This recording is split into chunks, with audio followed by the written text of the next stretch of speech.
સજાયેલી છે. બધા તમારા જાનની પ્રતીક્ષા કરી રહ્યા છે. રાજાજનો, પ્રજાજનો, આ સુંદર રીતે સજાયેલી નગરી, આટલા મહેમાનો, એ બધા તમારી પ્રતીક્ષા કરી રહ્યા છે. હવે જરા વિચારો તો ખરા, એ 16 શણગાર સજીને બેઠેલી રાજુલ, એનું શું થશે? એ ક્યારની આપની પ્રતીક્ષા કરી રહી છે. એનું શું થશે નેમકુમાર?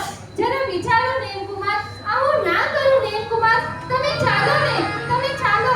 લગ્ન કરી લો નેમકુમાર, લગ્ન કરી લો. ના સારથી ના. હવે તો નેમકુમાર સરસામાં જશે અને દીક્ષા ગ્રહણ કરશે. આ લગ્નની વાતમાં જ આટલા બધા પશુઓનો સંહાર થયો તો સંસાર માણવાથી કેટલું બધું પાપ થશે. ના ના ના, હવે તો નેમકુમારનો એક જ લક્ષ્ય છે, દીક્ષા, દીક્ષા અને માત્ર દીક્ષા.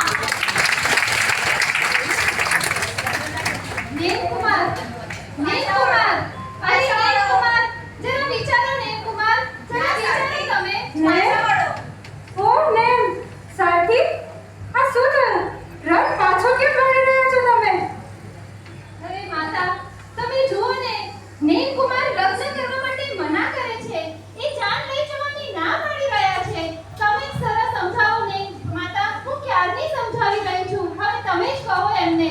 નેમ, ઓ મારા નેમ, દીકરા, મારી એક અરજ સ્વીકાર કર ને દીકરા. મારા લાંબા સમયની ઈચ્છા પૂરી કર ને દીકરા. એકવાર વિવાહ